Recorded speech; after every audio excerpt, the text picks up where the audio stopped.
Курсы молодых блогеров начались еще в конце прошлого года. Ребят в течение 2 месяцев научили регистрироваться в социальных сетях, выкладывать фото и видеоматериалы. Ученики под руководством преподавателей практиковались, высказывая свои мысли и идеи в мировой паутине. Поначалу в группе было около 30 человек, но до финиша дошли всего 6. Цель была в том, никому не навязывать, скажем, свое представительство в интернете, а показать людям, что есть вот такой механизм, с помощью которого можно самореализоваться. Кто-то узнал, что такие сети и существуют, кто-то для себя освоил чисто в практических целях навыки и работы в интернете, а кто-то, скажем, принял эти социальные сети полностью и безоговорочно. Сертификаты о прохождении курсов и подарки получили те, кто действительно нашел себя в этом деле. Идея такого обучения пришла не сразу, говорят организаторы, но она дала ребятам возможность самореализоваться.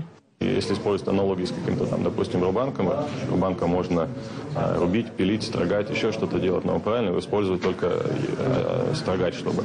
Вот мы попытались дать инструмент и рассказать, как правильно им пользоваться. Аж какой уже из-под рук наших блогеров выйдет предмет, стол, стул, произведение искусства, это была уже абсолютно их воля, их желание.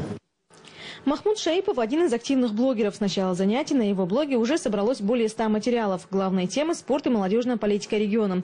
И сегодня на официальной церемонии Махмуд время зря не теряет. Новость о первом выпуске «Молодых блогеров» 2012 он намерен выложить в интернет.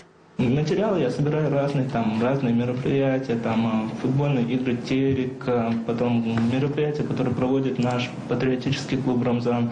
Вот сегодня мы провели мероприятие, нас награждали, самых активных блогеров. Вот сейчас я как раз хочу эти фотографии скинуть. Интерес к блоговедению у Махмуда был давно. Теперь же он уверенно занимается любимым делом.